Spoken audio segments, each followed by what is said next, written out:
Hey, listeners, this is Link, and you're listening to Lynk-On Media Podcast. How's it going, listeners? I'm back with my friend AJ, and we're going to talk about a few things that have been going on in the movie sphere. A lot of things to unpack, a lot of things happening, a lot of people getting fired, a lot of things flying around. AJ, how you doing, man? Doing good, bro. Good to be back. I'm All right, what you interested to been hear up some to? of your insight. Huh? Yeah, what have you been up to? Working, man. And then just trying to see, just trying to see what has been coming out.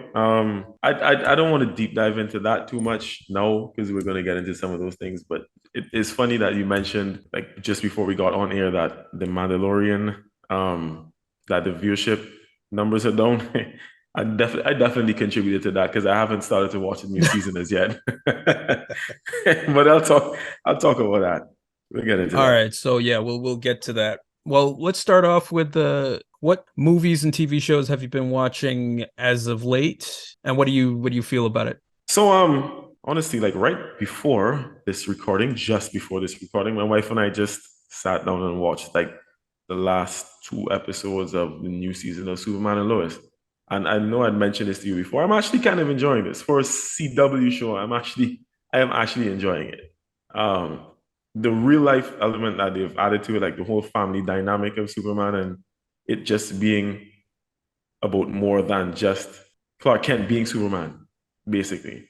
And all the shit that we normally seen rehashed in movies over and over and over the years, it goes a bit deeper than that to the point where to the point where in season three, Lois has now been diagnosed with stage three breast cancer. It's some What? serious, yeah, yeah, What the hell? yeah, bro. It is. So it's a whole thing though. But So there's no activist stuff, no no, no, no, anybody no, like fighting for rights or anything like that. Nothing like that. nothing like that.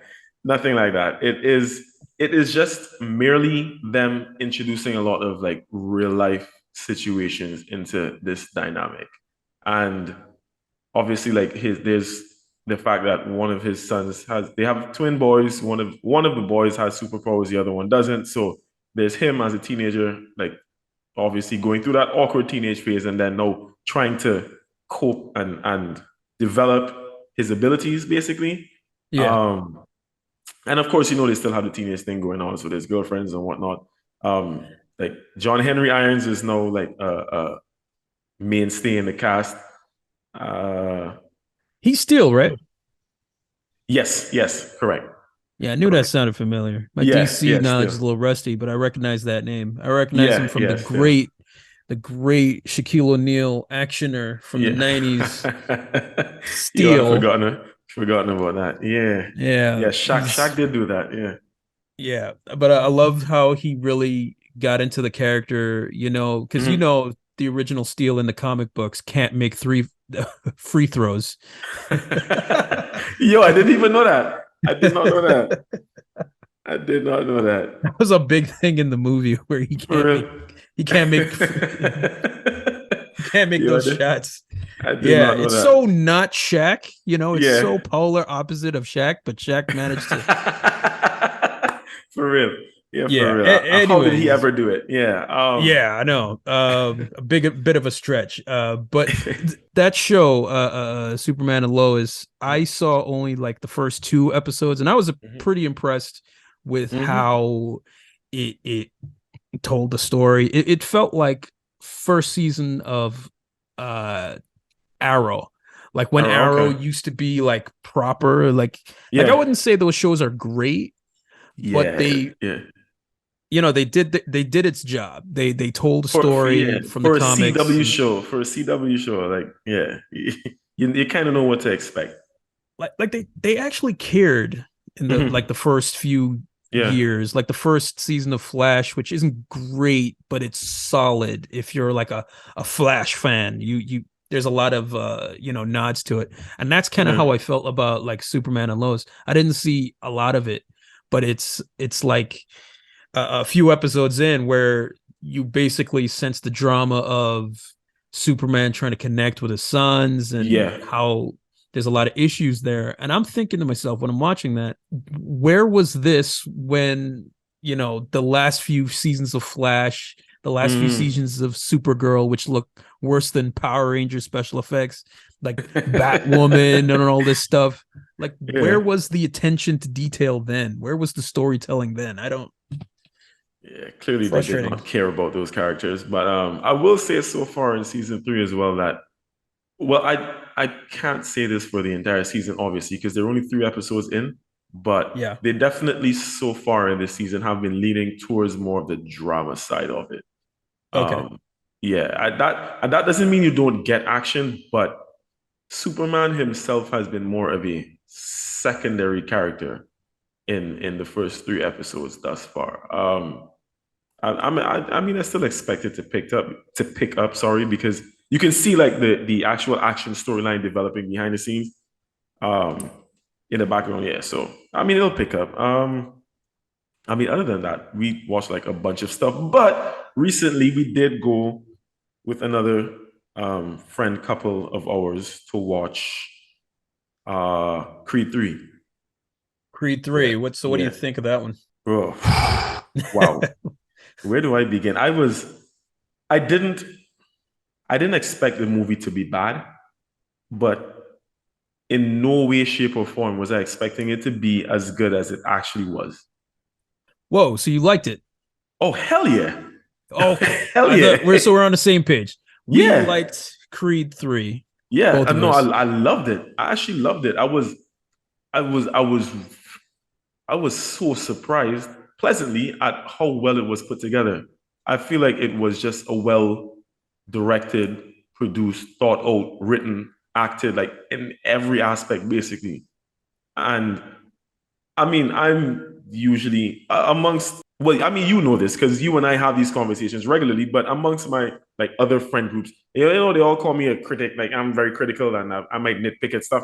And I usually do because people accept a lot of shit that some of Yeah. these, that some of these companies and whatnot put out. I don't like that. So like, I'll call out the shit, right? Yeah, I'm But not gonna eat the slop that you exactly. just throw on the floor and just expect me to eat it. I'm Yeah, not going don't to.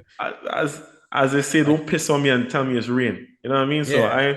I ain't doing that. But in this case, like it was nah, I was actually pleasantly surprised with it. And it just seemed like there was it felt like like Michael B playing this role and obviously getting to direct, it kind of felt like I got the same sort of vibe I got from like Tom Cruise making Maverick.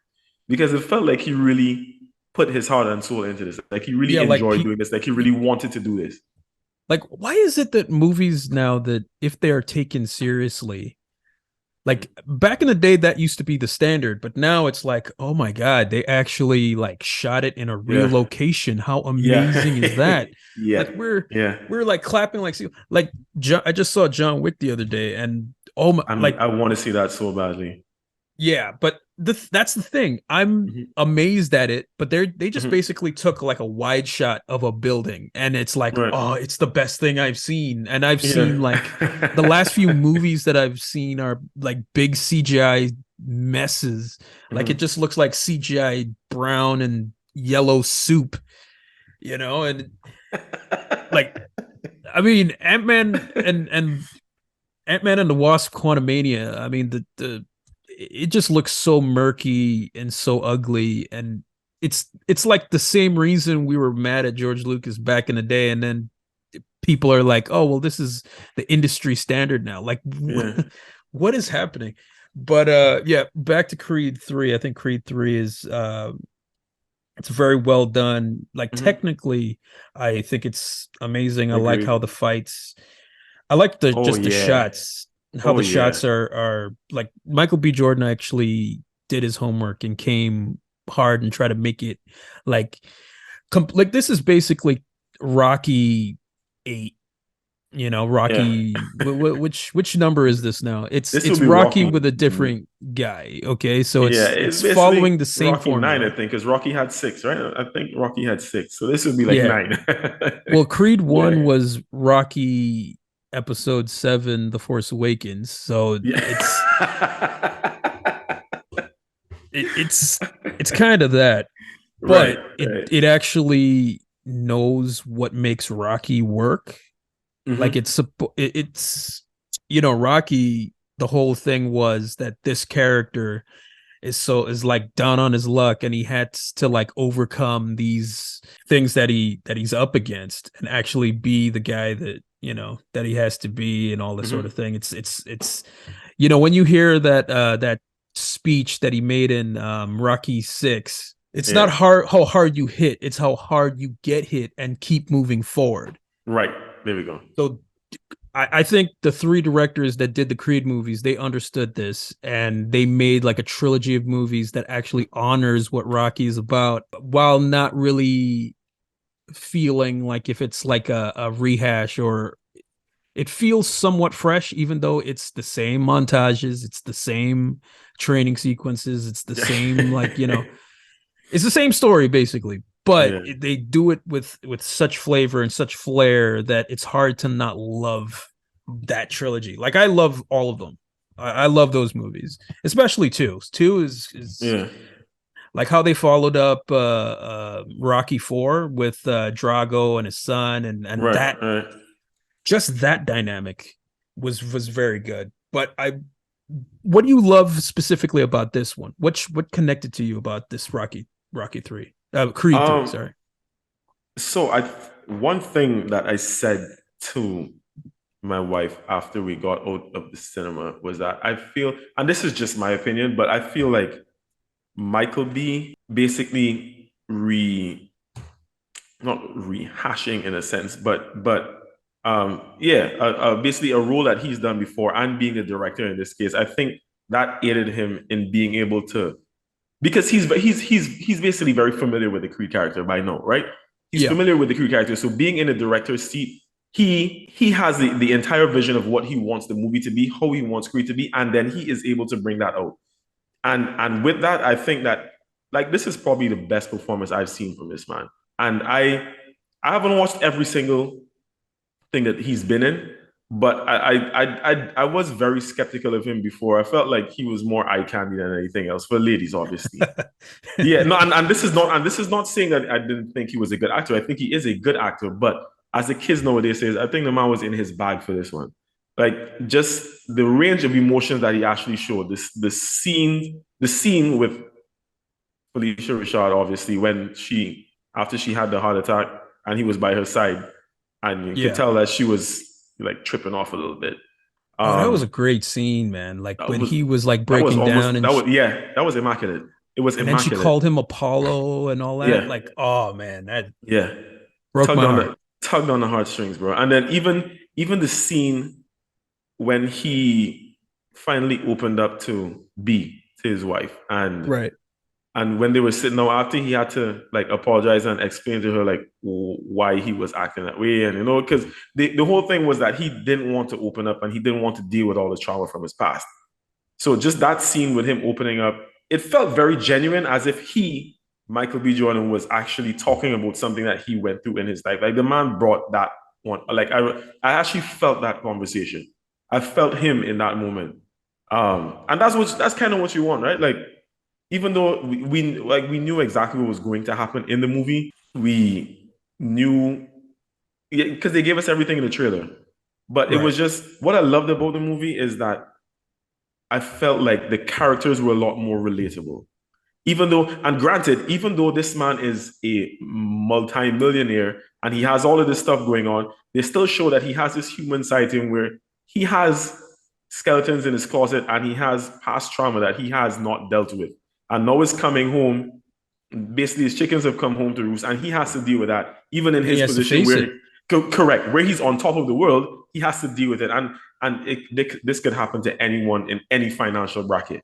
If you don't deal with it, it could come back. And then on the flip side, and I must say, this is just an anecdote, but I mean, we both already would have expected this, but their chemistry is amazing, as in Jonathan Majors and Michael B. The chemistry Man, was that scene amazing in the between. diner. That scene in the Yes, diner. yes. You Oh, mean when he just, yeah. Mm-hmm. before we bring up Jonathan Majors, I wanted to like at least point out the Felissa Rashad thing. As soon as she Mm-hmm. started taking pills, you knew, like, man, they're gonna kill her. Yeah, From the yeah, beginning, I was like, they're gonna yeah. kill Felissa. Yeah, you kind That's of why saw it I'm coming, right? that's why I'm glad they didn't bring Rocky back, because if Rocky comes back one more time, they're killing him. They're killing me. And I don't want to see that. I don't want to see that. I think in Creed 2, that Mhm. was the best ending you could have had with Rocky. He met up with his son, he Mhm. gave him a hug. That should be the end of the Rocky story. If you're going to bring Yeah. him back, I don't want him to die. Yeah, I I no, would, I completely agree. Yeah, don't tarnish him. Just like yeah, have him. He had his hero's departure, basically. yeah. I Don't mean, do what Disney did to Star Wars. But I Jesus digress. Christ, man. Yeah, that's what I'm talking about. But Yeah. Jonathan Majors, I think this was his year, or I thought this was his year. Woo. um, Yeah. It's a lot more to but unpack yeah, there. we'll talk about that a little later. But let's focus on how he did in this movie, and I thought he was great in this movie. He I was. thought when you talk about showing strength and then having a little added vulnerability under that, Hmm. I think he was just so perfect at it, and he's an absolute monster in this thing. Like he's very intimidating in this movie, like Is absolutely intimidating. is and I loved his character arc and how he actually brought that character out because he showed that vulnerability and that basically like timid nature at the beginning when he just came back into Donnie's life. You know, when he saw him leaning up on the truck and then as you said, like the diner and whatnot, he was very shy, very timid. And I mean, granted, all of that could have been a plan because we know that he was trying to, work on a little strategy in the background, which ended up Yeah, he working was to hustling. He he was was, definitely he hustling. was, he was, but You, he played them very well. He played them very do you know what well. he reminds me of? He reminds me Mhm. of Kanan from Power. Power? Yeah, You know what? Yeah. I didn't even think yeah. of that. Yeah, I It see what you was mean there. I like see because what he's you mean. always, thinking of an angle. Like, Yeah. I lost all this time, and this motherfucker is living my life, and Yeah. I'm in here. I'm in prison, and I'm out here. I'm gonna play my cards, but like, I'm waiting, and I'm hungry, and I love that. I love that brother dynamic, that brother versus brother thing. I loved it. Yeah. And that's a I mean, there's so many things I could talk about that I loved in this movie, but let me just make this one. So this is like one of the main things that I almost wet myself in the theater when I saw this happen, right? Because I thought this scene was amazing. Their fight scene when I just thought this was such great storytelling. When it was after the second round, because they showed the first two rounds, I believe, if I'm not correct. If I'm Uh, correct, sorry. yeah. They both go back to their corners, and then they show like both of them basically like I guess either viewing each other or they just showed each of them as their younger versions that we had been seeing in the flashbacks throughout the movie. And then they get up, and then the entire background disappears. There's no noise, and it's just the two of them going at it. Like they, and to me, that was why I felt that because in playing sports, right, in any kind of sports, I play football. I'm pretty sure you know that, but still, when you are actually playing in the game, that is exactly how it is. You don't hear shit around you. You don't You hear basically shit have to like tune everybody out. and you kind of do when you are locked in, when you're that locked in, you tune everything on. You don't hear people cheering for you, you don't hear people booing for you, nothing like that. You're just in the zone and you get into what you need to do. So I thought that Interesting. that was actually very realistic. And then just the fact that they made the focus about the two of them going at it and not like all the extracurriculars, all the background noise, all the people in the background, the family. Like, nah, it was everybody at that point got shut out, and it was just two of them. And I actually love that. For some reason, it kind of reminded me like of a Spike Lee joint, where Yeah. when they blurred out that background and it was just the two of them, and then they just showed them like trading shots, and then when they snap back into it, they're basically going into the 12th round. And another friend of mine told me he thought that they skipped too much of the fight, but and I get where he's coming from because the runtime for the movie was like an It's hour two 56 hours. minutes. Yeah, But basically. there's a lot of things that happen in this movie for 2 hours. Like this could have There's easily yeah, been like a 3 hour thing it could if have. because they had to jump from them meeting, Mm-hmm, then Jonathan Majors being trained, mm-hmm, then the fight that Jonathan Majors has to do with the other guy, and then like I completely forgot about the how Drago was supposed to be in that fight with the other guy, Right. and then Yeah. Drago gets his. There was so much things happening, There was. and There plus was. they had to train for the final fight, so all of that is like what 6 months. Yeah. Yeah. At least. At least. There is a lot going on in At that least. movie. You And can't. You had to yeah. skip a bunch of stuff. Yeah, and I think that they did that well enough because we didn't need the shit to be dragged on. We honestly didn't. Yeah, I'm kind Um of glad they, yeah, because the yeah, yeah. pace. I thought the pace.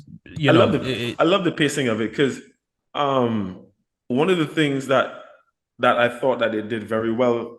One of the main criticisms I saw of it from like basically a professional critic was right. basically saying that the movie didn't have enough of Dame. But at the same time, I don't. I feel like we saw enough of his character. Like they showed him like the personal aspect. They showed him conniving in the background to get his shot. They showed him winning his shot, winning the fight, and then they showed basically they kind of like condensed this part and fast forwarded a bit, like him getting into that lap of luxury and fame. Yeah, No, unless you're actually like going to expand and show a bit more of that, which I don't think was necessary. I don't think I don't other think it was like necessary. I don't think it exactly. was So necessary. I don't know what else like we needed to see of him. I think we saw enough of his character that we needed to see in it. So yeah, I like the runtime. And again, it's just that final scene. I have no problem with them skipping that many rounds. I have no problem with them skipping that many rounds and then going to the final round. Yeah, the Um, movie would be 4 hours if we had to like put all of those details in. yeah, you So don't. Yeah, I feel like the trim the critic. fat. I feel like that critic whose review I saw afterwards, like, because this was on Rotten Tomatoes, and he was like the one Rotten Tomato in the Yeah, entire bunch, and I feel like he was just trying to nitpick. He was just trying to find something negative to say. I would say, in terms of the final fight, I think Mhm. there were those very subtle like anime influences that he Mm, sort of put in there. That's why I kind of thought that tuning everybody out, that was kind of right. like in that realm of things. There was a point where Michael B. Jordan gets punched in the stomach and then the sweat off his back just Yes. like the Yes. Yes. slow Yes. Yes. mo, like Yeah. Yeah. it Yeah. looked kind of like from I don't know what anime. Dragon Ball. Did that happen in Dragon Ball? There was some You're animes asking me. You that have probably that. watch more than me. I don't. I don't. I haven't necessarily I done haven't anime. watched in a while. I haven't watched in a Okay. while, but I think I might start because I mean, Marvel and Star Wars suck now, so I need a new thing. Oh Yeah, boy. I'm kind Oh of boy. off those. But I thought the final fight was good, but I felt like it was more showy than storytelling wise because like when you're sort of in a fight, Hmm. you like if you get hit in the side, maybe that plays into the rest of the movie where it's like you have to guard your stomach Hmm. before he hits it and then stuff like that. I felt like the fight could have been a little bit better when it comes to the storytelling of these guys. They're kind of just wailing on each other and until somebody just tires out. Hmm. So that was kind of my issue with it, but I I didn't. mean, the fight that they had, we all knew that that was the one that was going to be like basically exaggerated for the big screen because there's no way that those guys would have that same level of intensity in the 12th round, and there's no way Right. that in the 12th round, Thank you. like someone is going to get knocked out. Like that is going to go down to a decision in real life. But you just kind of had to let that be. Yeah, But basically. I just thought that would like them being tired out would have made it a little bit more, I guess, not just believable, but you actually are more engaged because I just feel like you're more engaged when the hero is starting to wane and breathe heavy and start to get weakened. So minor nitpick, but Yeah. I think it would have made the fight a little bit better for me personally. Mhm. But as a I movie, guess I you. just thought it was a good way to continue the story of telling something about Adonis Creed that we don't know about and have it deeply rooted in traumatic youth and how it deals with masculinity and how it deals with Yeah. brotherhood. But that's why, like, after I saw Creed 3 and then I texted you, yo, Mhm. always remember to check on your homies. Yeah. Yeah, I remember See if they're that. doing good. I remember that. So Bro, so I was actually here reading Kim's notes because Kim just came next to me and she was giving me like her notes on it Yeah. because I'm trying to get her to just come and say, but she has some fair points. So this is like her take on it, right? Or what are these? Like your positive takeaways, basically? Or just Things I observed. basically so things that she has observed. Nitpicks. Oh, and a few nitpicks. So just come and air your views. That's fine. Any, nah, so okay, so okay, when she talks about okay, yeah, because you didn't see Rocky One, did you? Of course. Oh, you did? Yeah. Okay. Yeah. When she talks about, so she says that he embraces a new name, Creed, because the last time the shorts had Johnson in the back. Yeah. So I'll interject. Sorry. Hi. Yeah. So talk Hey, how you yourself. doing? Basically, how we saw the last Creed ended.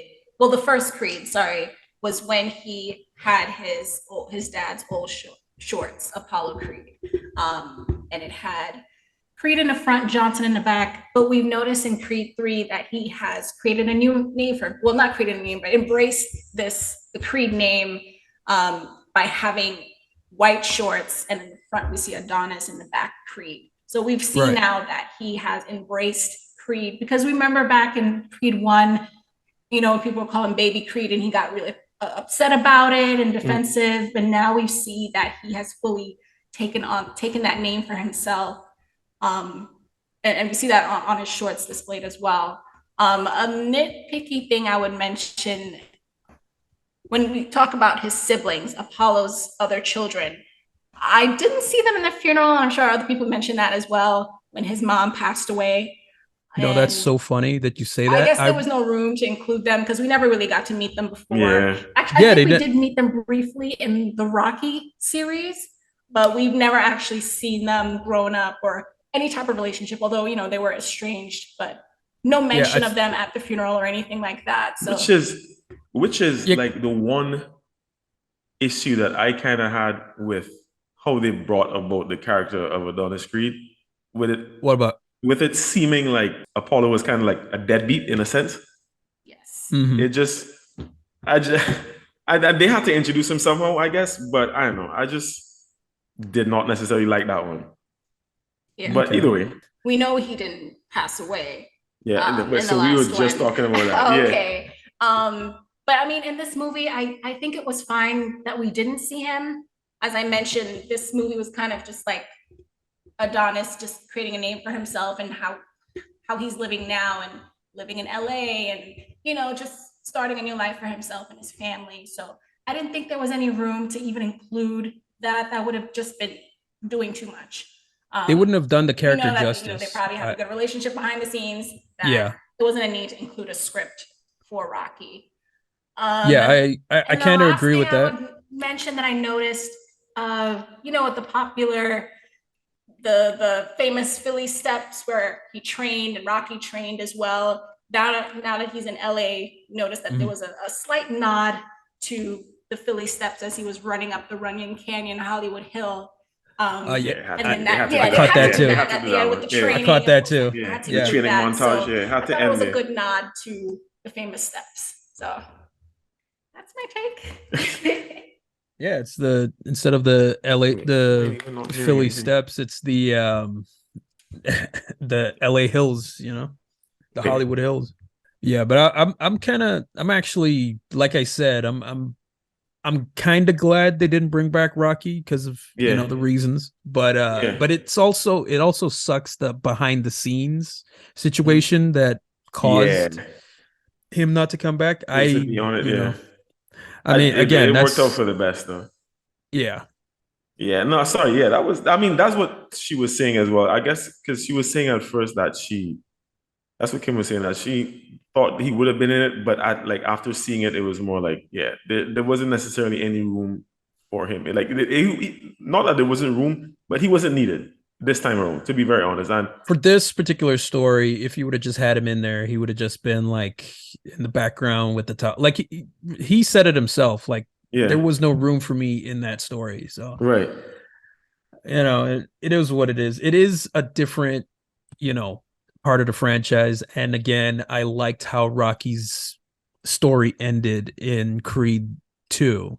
Too, yeah. And I just think when you bring back these guys more and more, it just opens them up to, you know, come with a very terrible entry, like I still couldn't get over uh the final Die Hard, or as you I said, the haven't Star seen that. Wars is that they Yeah. killed everybody. Yeah, there's only so many times you could bring these people back.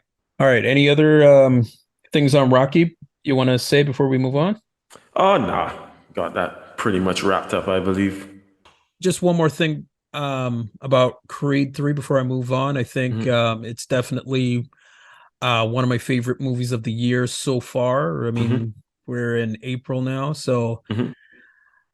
I really thought that for a director who doesn't have much to his credit, Michael B. Jordan did a fantastic job, Amazing. and being able to act while direct these Hmm. actors with such great performances. I think Hmm. it's crazy. Hmm. It is my least favorite, but I don't think it's a bad film. I just like the first two a lot, a bit more. Oh, Um, really? yeah, I just thought that in terms of, I think like the first one, like Creed 1, how they told that story and how Sylvester Stallone really brought it in that one. I thought Hmm. that one was great. And of course, the second one had Drago, and I just liked that story between Drago and his son, and how the shame of losing in Rocky Mm. 4 just sort of reverberated, and how uh it how where it brought those two characters, and Hmm. how one of my favorite scenes in that movie was when Bridget Nielsen shows up. That's Drago's ex-wife, and she's Hmm. with another man because he lost, and so she left him, and just that awkward situation, and the son is just messed up because his mother just left, and Yeah, yeah.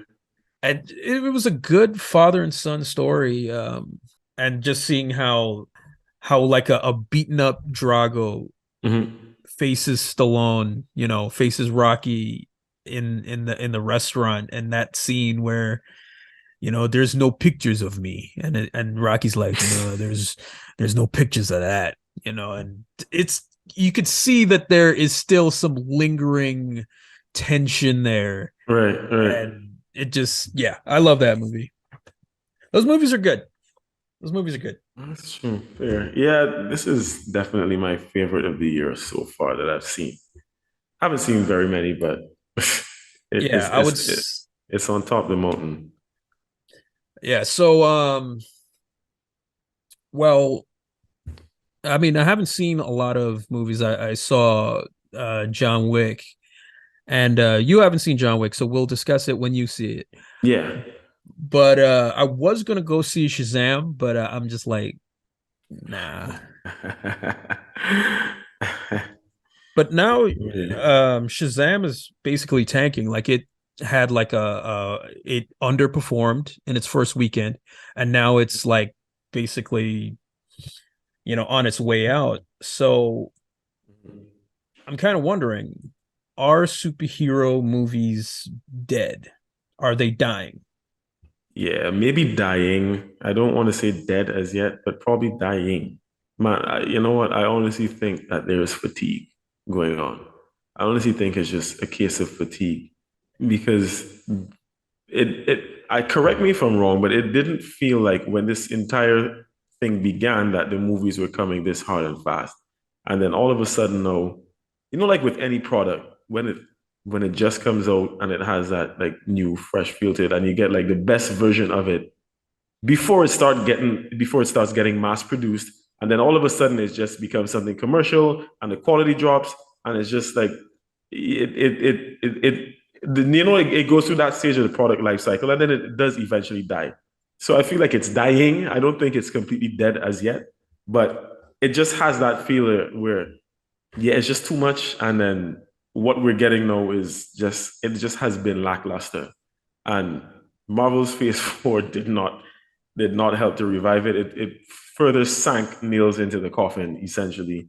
Um, that's what it feels like to me. That's what it feels like to me. Well, since you brought up Marvel, I mean, what we think of the movies aside, Mhm.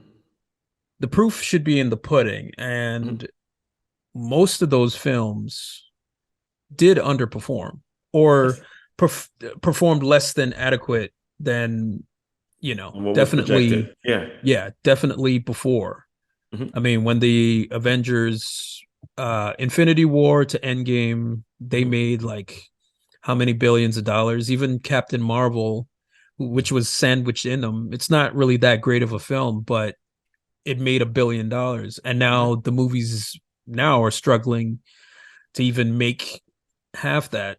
Mhm. So, and you can't really blame COVID anymore because We still right on the doing heels that? of was that? No, so the people still doing that?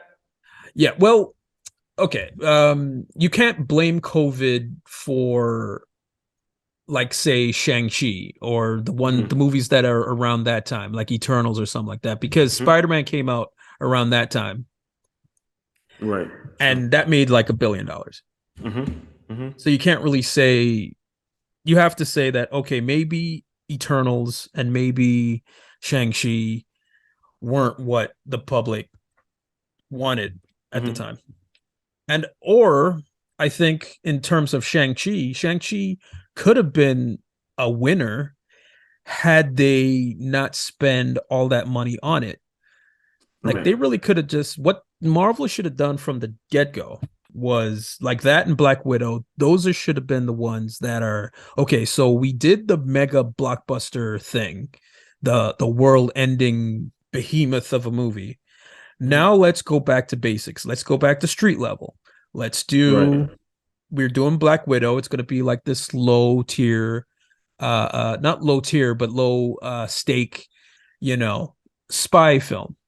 Mhm. We don't have like freaking spaceships in the sky. We don't have like falling debris and all that sort of craziness. We don't have any of that. No skydiving and fighting and people and shit. None of that.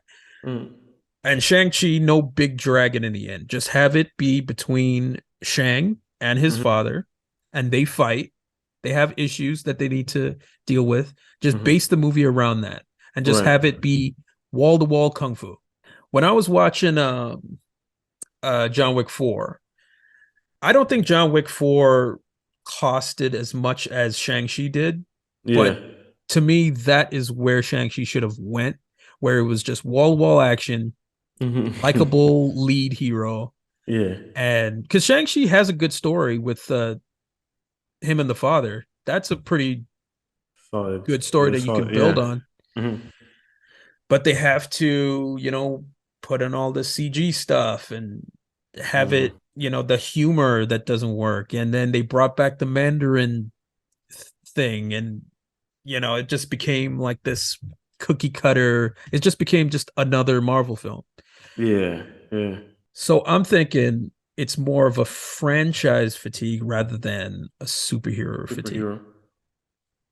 Because I bet you if you make a movie that doesn't cost as much, but it like Batman Begins or something like that, where it's sort of realistic. Well, like the Batman made money. It did. Yeah. Yeah, people actually like that movie from what I can understand.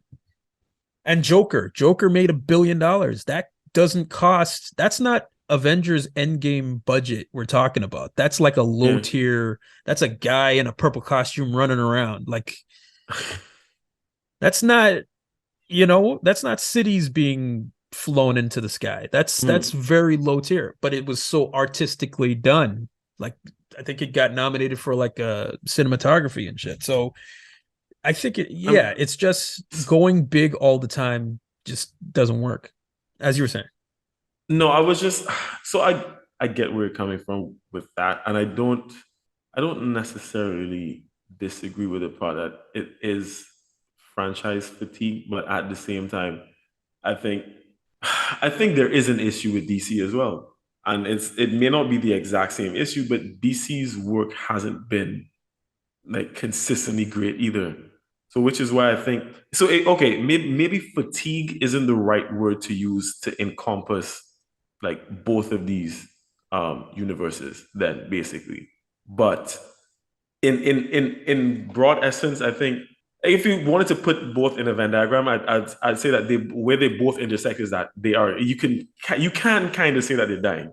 It may be fatigue, maybe one reason for the other, and then the other might just be like continuous like subpar or very average at best projects, even with the small amount that they put out. But I think the intersection of that is just that they're dying. Essentially, is what I'm saying because we haven't been very enthralled by what DC's brought out either. Not in the grand scheme, and you might like there've been some anomalies.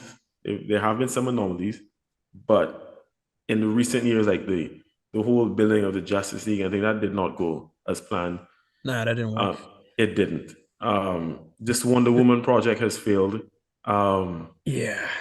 Man of Steel, even going back that far, like that was oh Jesus, like I don't think that that movie was terrible, but it was not good.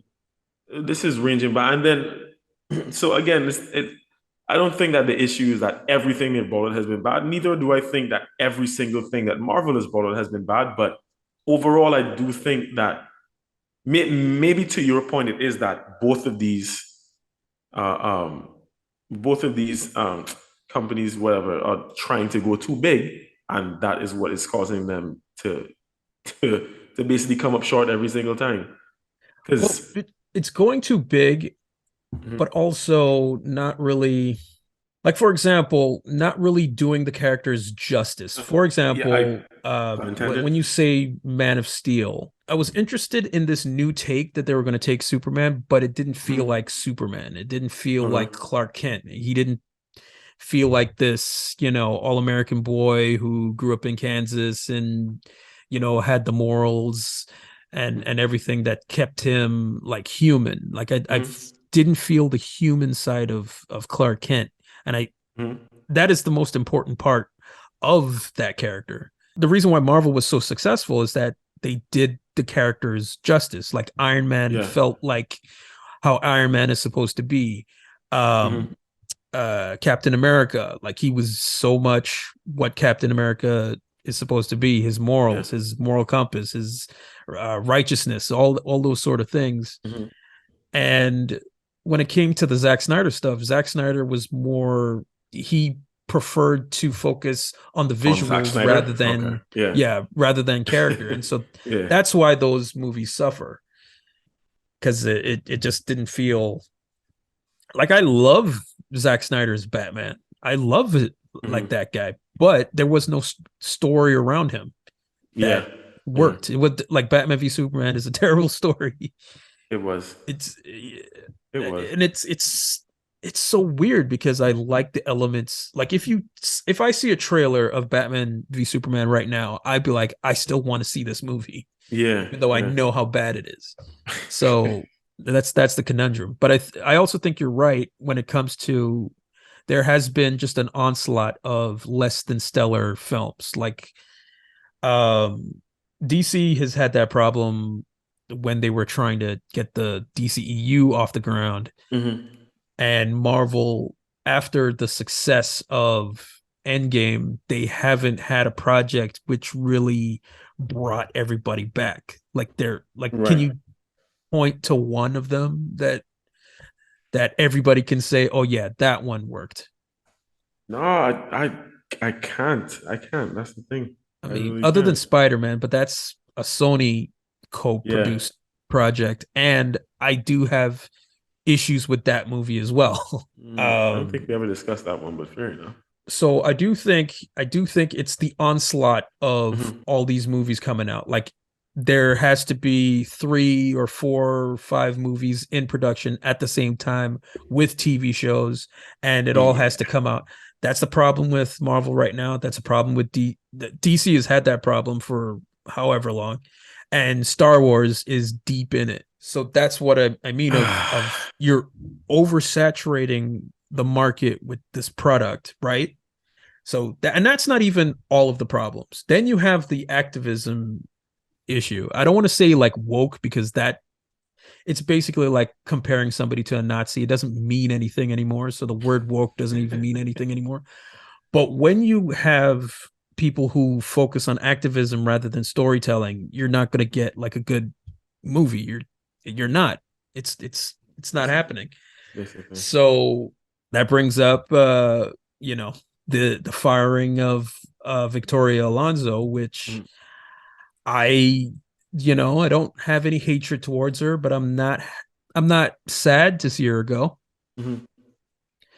because she was in charge of post production and special effects, and if you look at how the movies have looked, I mean, what do you think of the special effects of the Marvel movies, the of Phase 4? I I honestly feel like I have not seen a lot of Phase 4, but you mean movies and series together, or just the Well, yeah, movies? let's stick with the movies. I The mean, movies? the shows are whatever anyways, so Yeah, but which is what I but was gonna say. Cause the yeah, movies are supposed to have like high quality special effects, right? yeah, supposedly. I And they I all I look like don't ever cartoons. recall. Yeah, I was going to say I don't ever remember being completely like wowed, like overly like like I love the special effects here. I don't remember having that kind of feeling, You and you yeah, and haven't I haven't seen seen a good bit. you haven't seen Quantumania, right? Hell no, I ain't paying money to see that shit. I want you to see MODOK so bad. The thing is I do want to see it because I'm such a fan of Jonathan Majors. I don't even know where when that Jonathan Majors bug bit me, but from the time he was in, like even when I saw the How Did They Fall coming out, I was like, oh shit, he's in this movie. I want to see him. At that time, I wasn't even very familiar with his name. I was like, oh, this dude is in it. Yeah, I should want to see this. And then since Oh, then, like, mhm, he was on my radar when I saw The Last Black Man in San Francisco, which is a great movie. I haven't And seen that. John, Yeah, oh, he does like a monologue, which is fantastic. I did yeah, not know who this person was, right, and right. then like after that, I was like a complete fan. So I'm not even sure where it came from for me, but I just remember I'm honestly I have no reason to make this up, but I just remember singling him out in this movie and be like, well, damn, he in this. I actually want to see this now because I usually kind of I'm not drawn towards Idris Elba, so he definitely wasn't the reason You that got this Idris Elba thing, man. Like, what's going on there? man I I like don't know Idris Elba. I love Idris. I don't dislike him. I guess I haven't seen enough of his. And you know what it is? You know what it is? I feel like sometimes these English actors don't get the best of them brought out in American film. I feel like it's just that because every time I see an English, like one of the bigger names, especially in their own element, like in their like I'm not a fan of Jason Statham, but I would watch Jason Statham in a Guy Ritchie film. You know what I Oh mean? yeah, absolutely, Yeah. So absolutely. it's so like that kind of thing. And I've never watched Idris Elba in any like English sort of thing, but I just feel like every time I see him play, and granted, I haven't seen The Wires yet. That's a project that Kim and I have going on. I Need think to that's some watch of his that. best stuff, to be honest. I Yes, think from what I've heard, maybe you haven't seen his best stuff. Like I I would feel like say that's what it is. watch The Wire, watch Luther. I love him in Luther. That's So one of my that's another favorite thing. shows. Yeah. Trying to think what else is there. I'm gonna need like a minute to like No, you're fine. But it's just but there's some other good stuff yeah, and that he's been in. I don't dislike him. The one thing I always make poke fun of him at is that I just think he has a really bad American accent. I think he has a really bad like I don't know who's this man's like coach, but it is just it just it doesn't hit home, bro. I always What hear the movie English did you in it. see? What I movie did you always see see the that? English in it. Wait, Yeah. okay, so I saw this movie. I can't even remember the name. He was with Richard Madden in it, and he was kind of like, Oh, yeah, that was can't shit. remember that one. Yeah, oh no, that was shit. Richard Madden Okay. was like this petty thief, and then they ended up having to work together, and it was an action. I wouldn't say comedy. I mean, granted, Richard Madden had a terrible accent too because he's Irish, so even his American accent was not good. But still, that's a very lighthearted watch. I'm not gonna judge either of them by that movie. That movie Yeah, wasn't maybe it. it's. I mean, it is hard when you don't have like the prep time, and maybe it's like a one of those movies that shoot very quickly, and Yeah. and some actors it is kind of tough. Like I find it tough for to buy Scottish actors as American actors. Like some like Ewan McGregor when he did like Big Fish, and he Hmm. did like when he was in Black Hawk Down, he was supposed to be Hmm. like some southern he had a southern drawl to him, and I was like, Yeah. man, he's hitting these R's way too hard, man. Like it's Yeah. he's just really hitting them. And Ewan So McGregor is like great when he does an English accent. It's fantastic. When he, yeah. certain American movies he's done pretty well in, but like that time I was like, I don't know, it's a little rough. Yeah, and so to get back to Idris though, it's not a dislike for him. It's just every time I see him in something, I just feel like he plays one particular character, I guess. That's all Okay, it is. And then in that I just usually tease about that the whole bad accent thing. Yeah, right, so like I mentioned that I've seen him in I don't know why the hell I've seen what I ended up seeing this movie, but Obsession with Beyonce. Um right. He was in that one. I just he saw the was in trailer for that. I didn't. yeah, yeah, you've seen enough then. And then I saw him in, well, obviously, yeah, and the Suicide Squad, and I actually did not mind him in that. I actually Yeah, didn't he mind was him in good in that. that. He He was was, he really good in was, that. he was. But you see, that is essentially what I always see every time I see him, like that kind of character.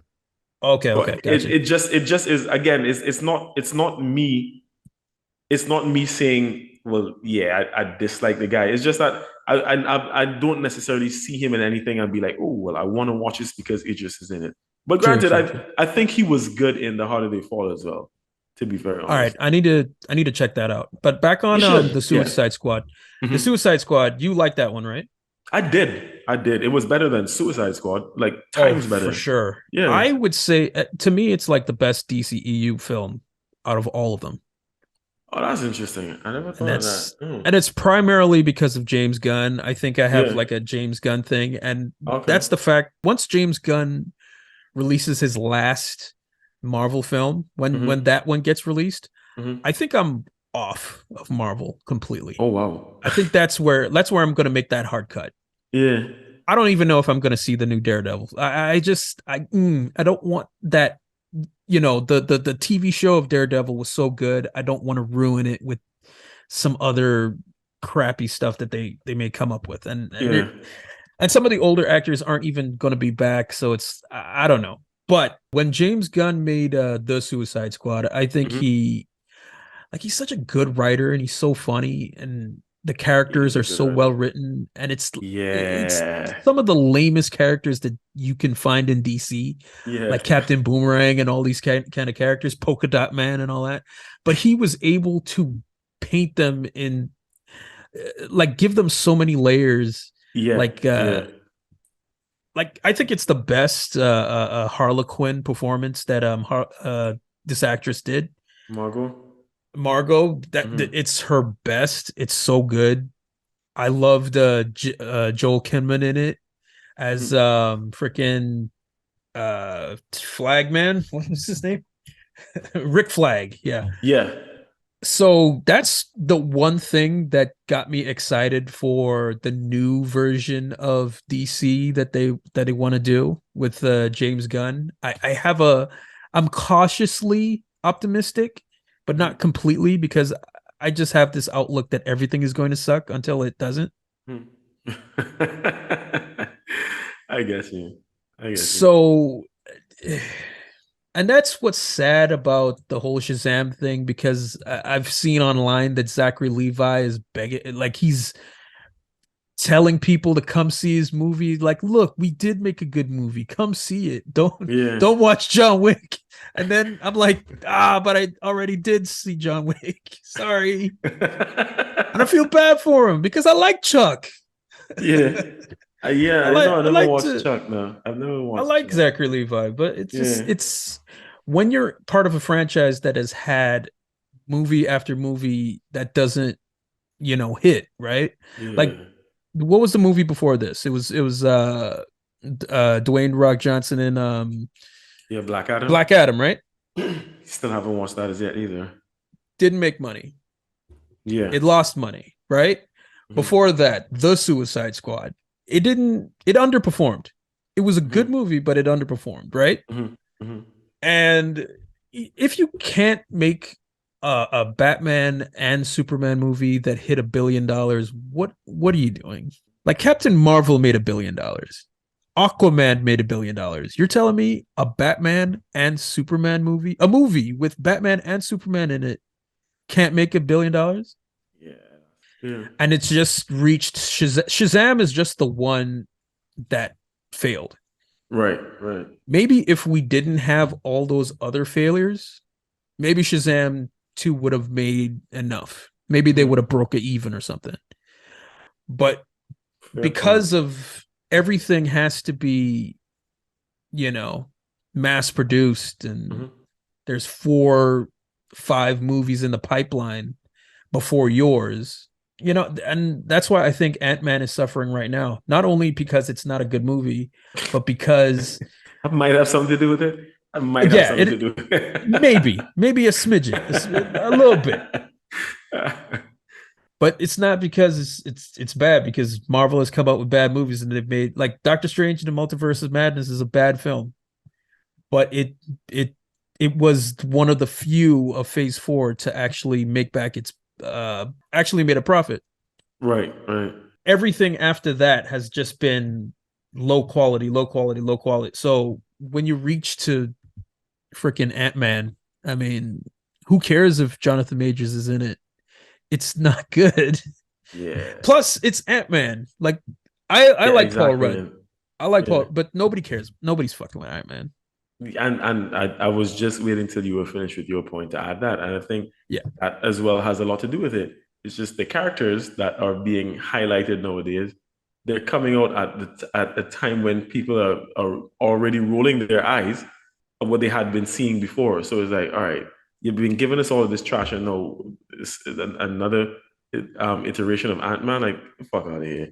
Who cares about Ant-Man? Like, bring something else to get some hype, to revive our spirit in all of this. Not Ant-Man and some subpar like She-Hulks and all that kind of bullshit. Like, you know what I mean? It's golly. But again, it's people who don't care about, and these are people who have actively said that they don't care about comic book movies or comic Yeah. books or anything like that. Yeah. Like Alonso, there are clips of Alonso saying, well, not clips, but like one particular clip Mm-hmm. where she's like, I wouldn't go to one of these.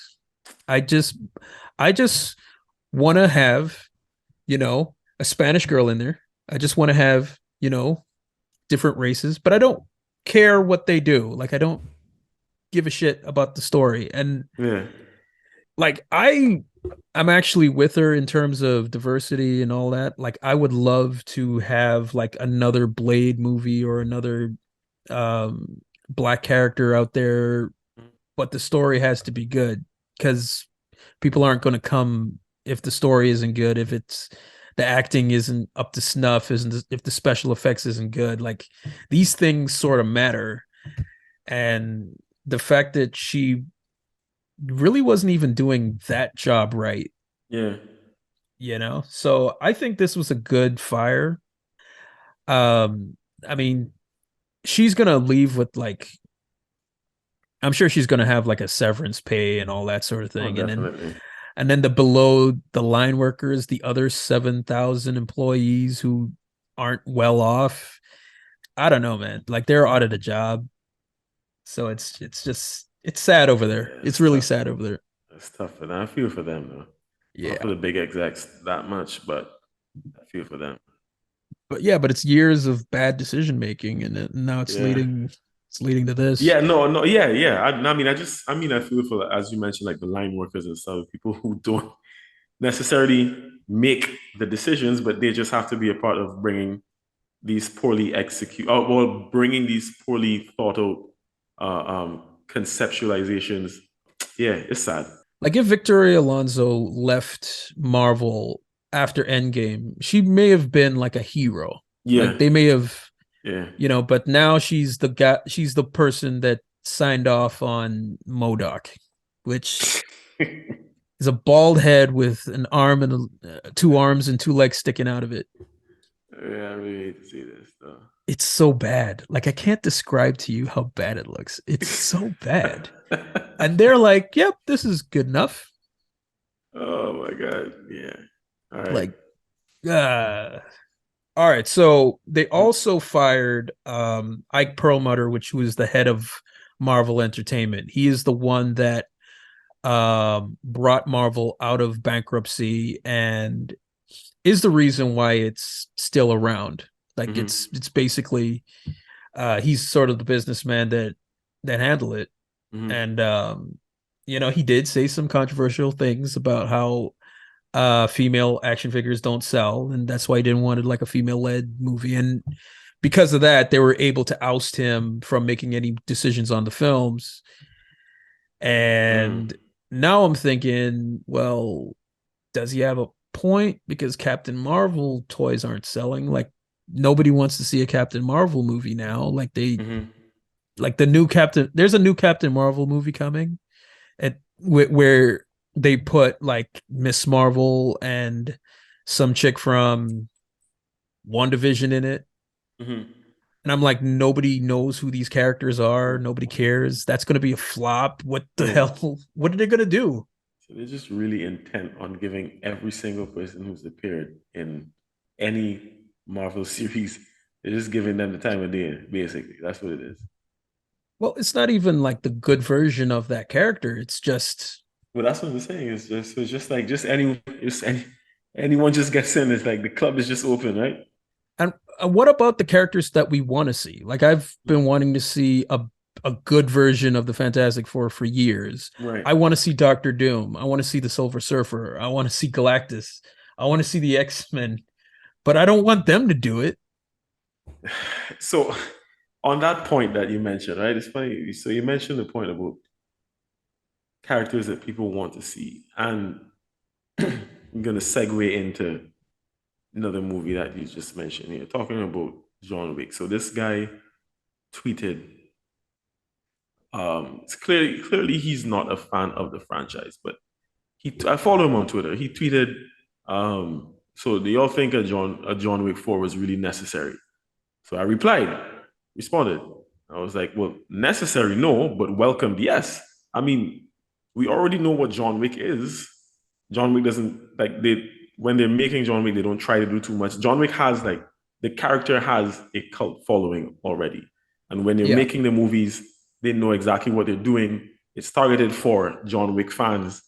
You know, they don't try to do too much. So it's understandable that they would give you another part. And clear, I haven't seen figures for that, but I'm guessing that this movie is doing pretty well, right? Because I haven't seen any official numbers, nor have I seen the movie itself, so I'm not sure. But I'm guessing because I haven't heard anything negative about it or anything about it bombing. It seems to just be like universally accepted as we needed this, like we like this.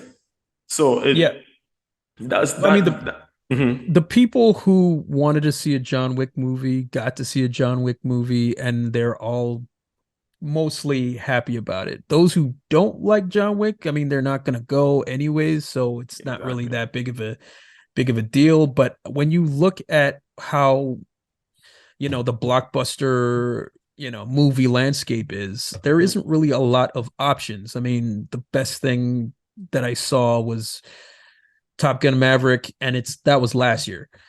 So this is like the Top Gun Maverick of Keanu Reeves. It's that realm of a proper action hero movie star doing the thing that you want him to do, and he's doing it at an age where you shouldn't be doing that stuff, and he's doing it fantastically, and he's cool about it. Like he's not, there's no ego there. So what more should we want? I mean, yeah, it's not necessary, but I mean, I don't think an Ant-Man and the Wasp Quantumania is necessary. So yeah, exactly. You know what? It's funny because I feel like the Matrix is the role that really made or gave Keanu Reeves this this buzz. I'm not saying that he hadn't been in anything before, but that is where like regular, like the average Joe just really got wind of him, right? From playing Neo in that first Matrix. But Yeah. I think it was John Wick God made what? status. Yeah, Like correct. that Basically. Neo gave him God status, and then John Wick kind of reinvented him in a kind of way. And I think he's going to be most remembered for John Wick now. I would say so, because I mean those Matrix movies, the good Matrix was 30 years ago, or Yeah, is it pretty about much. 30 And years then ago? they, Like 20 something years ago, right? yeah, The sequel's not that great. yeah, The they just fourth trickled one, off, and then yeah, terrible. the So fourth one I haven't seen. No, the fourth one is, I don't know. It just is completely forgotten.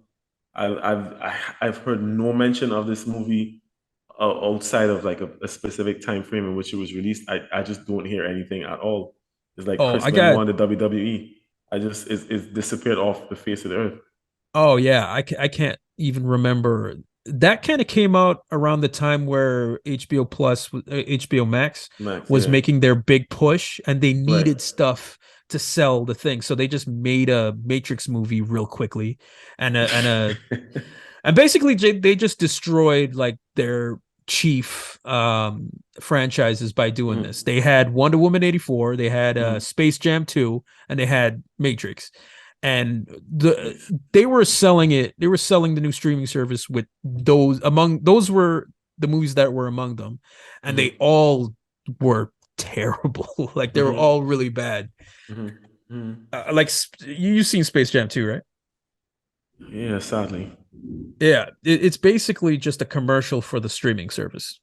That's what it True, is. It barely had true, Looney Tunes in it. true.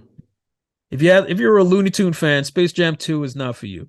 So back on Jonathan Majors, like I Mhm. don't want to get into the case because I don't really know Yeah. the details with it. Last I heard, I think it was just basically something that got blown out of proportion. I don't even want to like sort of get into it. Yeah. But how do you think it'll affect him? Like I'm sure if they are able to just sort of say like, look, this is a misunderstanding, or Mhm, it's an altercation that got blown way up out of proportion, and then mhm. they break up or whatever, because she recanted the statement Yeah, and she's she not did. pressing charges or anything, so Yeah. it doesn't seem to be like much there. So I mean, would they keep him on? I mean, it's not like a Ezra Miller situation where he's like grooming people and And is actually starting guilty cults of or whatever, doing heinous shit, and allegedly. then he's still, Yeah. yeah. Yeah, I think he will be kept on. Man is a rising star, and this is not to make light of that situation, but again, this is something that we to which we do not know the full extent. We don't know all the details. There's always a hearsay and he say, she say, and the third side to the story, which lies in between that, which is the truth, which lies in between that. So, uh again, I don't want to speculate. Well, yeah, to agree with you, I don't want to speculate about it, but I do think that his team are going to do everything that they can to clear his name, because while even even though the Marvel family may want to keep him on, this is not a man that is clearly like that's looking to be like just subjected to to this ever burning franchise. So Yeah. Yeah. so, So, well, uh, I mean, still, it's good to have like a Marvel paycheck. yeah, for sure. Oh, for sure.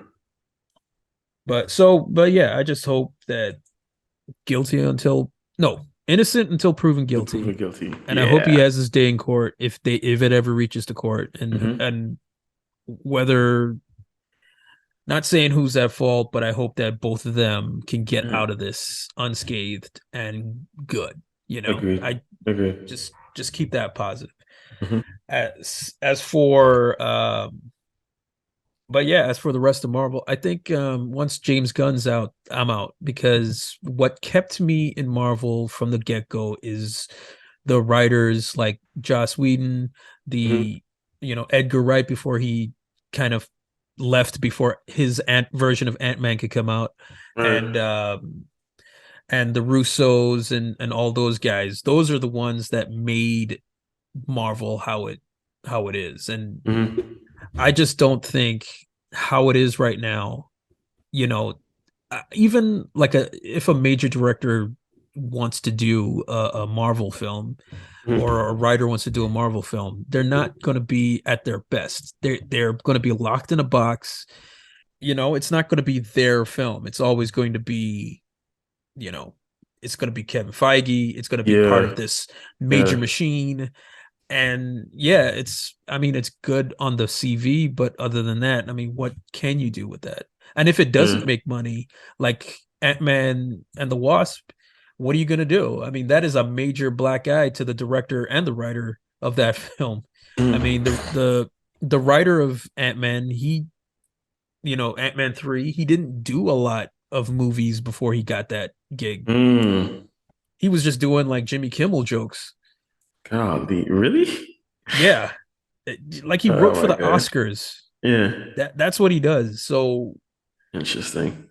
hopefully he does like comedies. I think he's more, because I've seen like some shorts he did online and stuff like that because I Googled him and whatnot. And I Hmm. think he would be good for like a Seth Rogen comedy or something like that. Those mid-budget sort stuff. Yeah. You can't have like somebody so green being like a major blockbuster like this. Yeah. It's kind of unheard of. But then again, the Russos only did Community before they made the jump to end, Captain America. Fair enough. So it Yeah, true. works. It doesn't work all the time, Hmm. because they put so much projects on their plate. Hmm.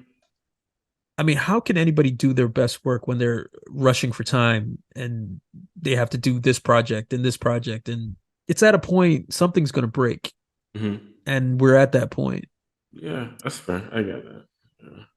And I kind of understand now. Well, I mean, I understand it before, but when someone like not Steven Spielberg, Martin Scorsese, when he was saying that it's not cinema, and when Francis Ford Coppola, directors of The Godfather, when he's like, bashing these movies, it's Hmm. not just about the quality of them. It's that every few months there is a big Marvel thing that is sucking up all the money of that particular month that it's released in. You know what I'm saying? Mm, I see. Yeah. So it's Never pushing thought about it out that way. Yeah. the mid-level films, the Yeah. the mid-budget films, like the smaller pictures. Like Right. you'd never get like a romantic comedy or a like I don't know, a Seth Rogen small film or a Judd Apatow film or something like that. Yeah. It's very hard for those films to really thrive in a place where Disney would just come out with a big thing and then it just takes everything. That's why a lot of these filmmakers are doing like Netflix deals. You know what I mean? So Hmm. the mid-level films are suffering at this point, I think. That's a fair point. I never even thought about it in that way. Yeah, because I mean, people are saying the only movies they see are Marvel films, and now that Yeah, I could understand that completely. yeah, now that the Marvel movies aren't doing so well, it's what are people going to do? I mean, I don't know, it's kind of funny, but since Marvel's having its issues, um, and it's like has a symbiotic relationship with Lucasfilm to a point. Lucasfilm is having a lot of those issues as well. As a Star Wars fan, have you seen The Mandalorian? I have not seen season three. The thing is, I actually want to see it, but I realize that I'm genuinely not just saying this, but I do have Star Wars fatigue at this point. I've been saying to you, I said this to you since last year, bro, and I'm dead serious. Like this is not just. I mean, I ain't capping. Like Obi-Wan took a lot out of me emotionally as a fan Right. of the series. It took a lot out of me to the point where there is when you've been into something for this long, you still kind of want to see where it goes. but I'm just at the point where I'm not Link. I have not been making the effort to see it. Like I said, my wife and I watch a bunch of different shows. She's watching Mandalorian with me, and I've just put a bunch of things that we waited to till Grand Crew started. But this is just a Peacock sitcom series. Yeah. Bel Air. There is Succession. There is Abbott Elementary. Like we watch a whole host of other different shows, and I just have not got around to it because maybe part of me is just scared to watch it because I had actually liked The Mandalorian before, but I don't know. Based on everything that's happened, I have not been enthralled. I haven't been enthused. I haven't had any kind of excitement to actually like get into it. And then hearing stuff like, well, yeah, the ratings are dropping, yeah, and seeing that it is not as good as the previous seasons, it just kind of keeps pushing this back for me. And at some point I will get to it because Pedro Pascal is in it and Pedro Pascal can do no wrong. But Yeah. well, he could do some things wrong, but well, fair enough. But yeah, I was just throwing him that compliment. I really like the guy though. But that aside, I don't know, man. I just even though look what you described.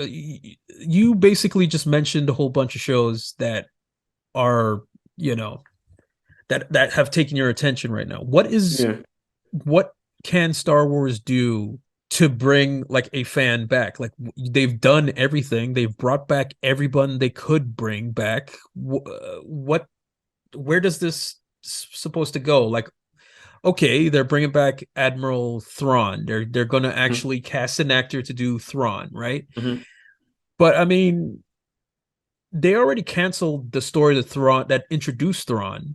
Mm-hmm. They canceled the EU, right? It's not canon anymore. Those are the stories we like. So what's even the point? And I mean, we've seen Rebels, we've seen the Clone Wars. Everything you could do with this franchise is done. Like the best thing I've seen Disney Star Wars do is the Andor show. And I already seen the final episode back in 2016. I know how he dies. Yeah. What's the point? And that's another perfect example because I have not seen Andor's yet. I have not watched Andor's yet. Because for those same reasons, like we know what's going to happen. And as good as the series is, part of me, I just don't have it in me mentally and emotionally to take in another Star Wars project. And I understand it. I understand it. Yeah. But if I would don't. I would skip The Mandalorian. I think it's just I don't understand what they're trying to do with that show. I don't get it. I don't care about anybody that's in the show. They're trying to make Bo-Katan like the main cast member now. And they're going into the Bo-Katan story where she has to retake Mandalore and all that sort of thing. So, and basically Mando in this season is Grogu's sidekick. Like Grogu's the one doing all the heavy lifting story wise. Yeah. I'll try to be quick, but I'll just describe to you just the inaneness of the storytelling. Where, okay, so the Mando has to go back to the old Mandalore world so he can bathe in the Lake Minnetonka, the waters of Lake Minnetonka. And then Prince pops out and he's like, "This ain't Lake Minnetonka." I'm sorry, I was watching Purple Rain the other day. But anyways, so he needs a droid to go out and look to see if there's any problem with the atmosphere. He goes back to Griff Karga. That's the real Apollo. That's Apollo Creed, the original Apollo Creed. Right, yeah. Carl Weathers. Carl Weathers, yeah. Carl Weathers, yeah. So he goes back to Carl Weathers. He's like, I need the Taika Waititi droid that we blew up back in season 1. And he's like, yeah, but if we make him back, he can't be like how he was. He'll just, he won't be the droid that you want, because Mando Yeah. has this thing about he doesn't trust droids, and it's so stupid. Mhm. But he came back. He's trying to bring back the Taika Waititi droid. He brings back the Taika Waititi droid to life, and then he reverts back to his old programming. So he tries to shoot Grogu, right? Mhm. So when that happens, they destroy him, and he's like, "Fuck it, we'll just go to a different planet so I could get the part for the Taika Waititi droid." He goes to the Mhm. planet. The planet is, guess what? It's fucking Tatooine again, right? Jesus. Yeah. So we go back to Tatooine, and then he meets the chick who he buys everything from, and Mhm. he's like, "I Yeah. need this part to put in this droid so I can go to this planet to bathe in the lakes of the the fucking lake, right? To become a Mandalorian again, or some shit, Mhm. right? Mhm. Because you can't show your face, right? Okay, whatever. Yeah, that So shit. he Yeah. goes, he gets another droid. Mm. He just gets another droid. Like, that whole first part was just bullshit. So they Like, just we didn't need right, it. He right. could have just went there, got another droid from anywhere, and he's like, "Okay, fuck it, I'm taking this droid." And it's basically the R4 droid from A New Hope. So it's like, it's Mhm. a big cheer. Oh my god, something from the old movies. Wow. So he so fast forward to freaking him on the planet. He sends out the droid gets caught on something. He goes to check the droid out. He gets attacked. He has to go send Grogu to go to Bo-Katan, because Bo-Katan, he asked Bo-Katan to come with him, but she was like, nah. Mhm. But he sends Grogu to go to Bo-Katan Mhm. to bring Bo-Katan over there. So there's all these things that are happening that could have just happened in like one episode. Right. You needed Bo-Katan to go there to save Mando, because Mando is like an idiot in this show now. So Bo-Katan has to save him at every point in time. So when he bathes in the waters or whatever the fuck, he gets attacked by something, and then Bo-Katan has to save him because Mando's an idiot. Yeah. Bo-Katan sees the monster, and it's basically the monster Mandalorian pendant. Mhm. The Mandalorian pendant. It's that Right. monster that's supposed to be a legend, but she sees it, Okay. so that makes her special. So fast forward to episode what, like 5, she can take off her helmet because she saw the monster, and What? yeah, so she can show her face Yeah. because she's the one to band everybody, all the Mandalorians together. And I'm Mhm. just sitting there like, what is happening? Why? What is going on? That makes absolute none of that made sense. None of that made sense.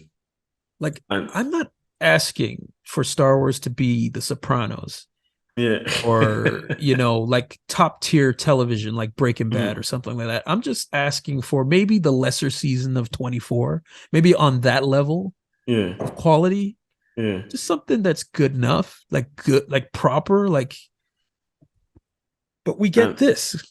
It's just action figures running around shooting each other. It's and as as a fan of this, no, let me state this for the record. I'm not a Star Wars fan because I grew up on the books or that, like it's not even that for me. What it is that when I started getting into movies, I guess, like just from watching TV, I used to see the reruns of the original trilogy on like TNT, TBS, because those channels, like Turner's been doing this thing for a while, right? yeah, I used to see those movies very young. I got caught up in following the storyline. So like at first you find out the most the most popular thing, that Vader is the father, right? That Darth Vader is the father, and then I end up watching, like just seeing it more and more, and then end up following the storyline of Anakin becoming Darth Vader, and I kind of I fall in love with that storyline, which is what gets me into the fandom. No, I'm yeah, saying all of this to say that that doesn't mean that I'm old fashioned, and that doesn't mean that for me everything has to be Darth Vader. Darth Vader is my favorite character in this entire universe. right, However, I understand that at some point we have to move on from that, right? Especially if it is a new studio that has bought the IP to it. I know that they're going to want to move on. My issue isn't that. My issue is how they go about doing it, like moving on to these new characters, because they just completely decimate everything that has been made before with wanton disregard. It's like nothing that came before matters now, and we're just going to do this all way. So everything that made the franchise sacred before is just like, yeah, it's just a by the way something as we move towards these new empowered like female characters and this diverse cast and the modern day Hollywood essentially. So It's the old stuff is like window dressing just to get the fans excited. Exactly. For them to pull a bait and switch, a Yeah. bait and again, I don't mind them moving on, but it's the fact that they always advertise these shows and movies with the older characters that we hold dear, and then get into it, and these characters are complete fucking idiots. They're all idiots. Like they just make bad decisions, and they have no idea what they're doing. And this is after George Lucas spent his time building these characters and showing us character arcs as to how certain people got certain ways. And then all of a sudden, like, and this is why the Obi-Wan series irked me the most, because this, to me, this is what this was supposed to be. Out of all of the post Lucasfilm projects, I feel like this was supposed to be the most important that they were putting out. Not that stupid fucking trilogy that they came out with afterwards. Like, okay, that was their thing. We knew they were going to introduce a lot of their characters, but this takes place within the time frame of the original trilogy and then the prequel trilogy, right? Right. It takes place within that time frame. So this is supposed to be sacred ground, and they just shit all over it. And they can't seem to get away from it. They shit on it, but they can't seem to like get away from it. We have a flashback of Order 66, the Jedi Purge. Again, how many times are we going to go back to that? You see, and again, that could just be window dressing to try and make us feel placated. Like, all right, well, yeah, oh my God, Order 66, yeah, these were such good times. No, but then the entire series is shit. The entire series is just a cesspool of filth. And the fact to hear you saying, because I haven't seen an episode of The Mandalorian, but to hear you now saying that they've diminished his character to being a complete blithering idiot who has to be saved at every turn. And because the thing is, this is one perspective that I saw otherwise. I saw somebody mention the fact that he had to be saved like twice in his own series so far. And I'm like, Jesus. So this is where we are now. This is what they're actually doing again. He's barely a character in this. Like he's barely like. I saw that too, man. Look. And Grogu's is just they're trying to teach him to be like a Mandalorian now, and he has at some point he's going to get his own suit, and a rocket pack. Nah, you asked what they could do to bring it back, but I don't know. I feel like for me the trust has already been broken, and I'm not very confident, nor am I excited about like even this Ahsoka series that's supposed to be coming out, and that, like I just feel like that is going to be absolute filth and pig shit. There's no way. What am I supposed to be feeling confident about here?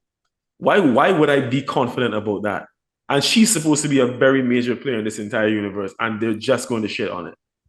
And I'm kind of over it now. Like I mean, pretty much. What can they do within the Ahsoka show that they haven't done better in the Clone Wars series? Like the Clone Wars series, I've got enough Ahsoka. Like she's great in that show. I don't see why they're going to bring. What can this new show give me that the old stuff didn't? And again, I think this is just like what Marvel did with bringing out all of these stupid characters that no one cares about. Just bringing a big name to act, because and this is one thing that I said when she made an appearance in the previous Mando series, I believe it was, when they showed Rosario Dawson as a live action Ahsoka. Yeah. I actually was not thrilled by that. I was disappointed. Like from the time I actually saw her, I was disappointed. I was like, damn. I mean, and this is no disrespect to Rosario. I think she's a wonderful actress, but it was just more along the lines of, You mean so we're not gonna have a new like fresh face to play this character? Like, is Rosario Dawson again? Because I keep looking at her and I'm seeing Rosario Dawson. I can't I mean, I like. don't have that issue, but I do, I I do, just I do, and no, but I don't have an issue with you having, and I'm not trying to put that on you. I'm just saying yeah. that. So this is how I felt in the moment. I know seeing the way that things have transpired a couple years down the line, and with the fact that they just like introduce these like made these major actors and actresses to play these roles of characters that we don't give a fuck about and that they're eventually going to shit on. It now makes sense as to why they're putting Rosario Dawson in this role. Because I'm this that to me is just a precursor to tell us that this is going to be filth. Well, there you have it. It's I mean, what more can you really say? And I don't know, man. Yeah, I don't, and even from here, bro. When I finish, as soon as we finish this recording, I'm not even going to go outside and watch The Mandalorian nor Andor. I'm about to sit down with my wife, and because we're supposed to have dinner, and then we have something to do, and then we're going to watch Top Chef. That's basically Top it. Chef. Yeah, Yeah. I'd rather sit down and watch Top Chef in their 20th season right now, where they're filming in London, than watch a Star Wars series. It is that fucking bad. Well, and from what I'm hearing, Kathleen Kennedy may be out after Indiana Jones, or if she can't get another movie out by 2025. Mhm. But I'm like, okay, who's gonna want to watch that? You already lost a writer on that. They replaced uh that one guy with a Peaky Blinders writer, and I'm like, who Mm. gives a shit? Who gives a shit? Who writes this? Nobody wants Yeah, to see it, and it's going to yeah, be Ray yeah. again. Who cares about Ray? Nobody cares. So what is it? Like they're just going to rush to get something in so that Kathleen Kennedy could stay and not leave with an issue or anything like that. But I don't think even the Indiana Jones movie is going to make money. I just don't. I e- have I have Nobody no desire cares. to see that. Yeah, like why would I Nobody want to see cares. that? Like that is one of the movies I absolutely am not looking forward to. And in Like all of the other projects that are coming out this year as well. Like there are things I want to see, there are things that I do not want to see. And this is one of those like eye rollers for me. I have no desire to go sit and watch a decrepit Harrison Ford try to do this shit at this. No, come on. For what? What are we doing? Yeah. So I Fuck out of mean, here. well, there are some new franchises that are coming up. Mario might be a thing. They're bringing back Ninja Turtles, Transformers. I Oh mean, my God. some good new stuff coming. Yeah, What do you? I, honestly, I feel like the most, what I'm actually most excited to see is kind of like in a completely different sector here. Like it's still a movie, but it is not like in this world. It is more, I actually am very excited to see Air. Number one, I'm a sneakerhead. Yes, that Yeah, is my number one. I just bought like some crisp yeah, white Nike Airs, man, and they look yeah. so good. I think I'm gonna wear them to the movie when To I the go. premiere. Yeah, yeah, Yeah. hell yeah. Do that. Do that. I I want to see that because I don't know if I've ever told you this, but when I did my master's in sports management, my dissertation, like my final paper, was actually about sneakers. Right? That's just Really? how. Yeah, yeah, yeah. It was about essentially bringing back around the female athlete's signature sneaker, basically. I wrote the whole Okay. paper. Yeah. So that's how deep I am into this, right? So in doing all of that, and this is not stuff that I didn't know before, but obviously I had to do like a deeper dive to do that kind of paper because you know the kind of work that goes into doing a math. It was like a 40-page paper. Obviously, it had to be cited and that kind of stuff. So I had to do a deep. And one of the characters in the movie, I actually was in contact with in real life. No I way. got to talk. Yeah, Howard White. I actually still have my emails from Howard White that my it wasn't a lecturer, but basically I can't remember the term they would use, but basically like the woman that was helping me to put my stuff together, she got me in contact with Howard White, who's the VP of Jordan right now. Nice. And yeah, got to ask him some questions. Spoke with a WNBA player as well. Like I got in contact with some good people. And So I'm kind of excited to see this movie from that perspective because the movie is not necessarily about Michael Jordan or the rise of Michael Jordan. It is the storytelling aspect of how the Jordan sneakers came into being. And like if you are a sneakerhead and you know your history, that is what started the entire culture. Like the whole sneaker thing wasn't. It was people wore sneakers before that, but what brought it into mainstream culture are it would be the Air Jordans essentially. So it is an important aspect, and just to see that story being told, and then in addition, the Because that actors that are in it, huh? because that was the original like big. Well, actually, no. There was the Converse before it. I think which was the Yeah, leading the Converse. basketball shoe at the Yeah, time. it was. But then, and people wore Converse and stuff, but it was still kind of like seen as a basketball sneaker. But when sneakers actually started to pick up and become like a part of every like Like a culture, like people, mainstream yeah, like thing. people wearing them casually outside of just the basketball courts, that was because of Air Jordans, bro. That was because of Jordans. So all of this, like, Nice. yeah, even like Air Force Ones and stuff. Like Nike was actually dying before Michael Jordan. The company was on the verge of being out before Michael Jordan. I'm pretty sure you're going to hear all of this in the movie. Like this is stuff that I already know, but I'm just Yeah. very excited to see this come to life. And I think you probably couldn't have asked for a better cast to do this because the dynamic of Ben Affleck and Matt Damon, I don't see how they don't do well in this.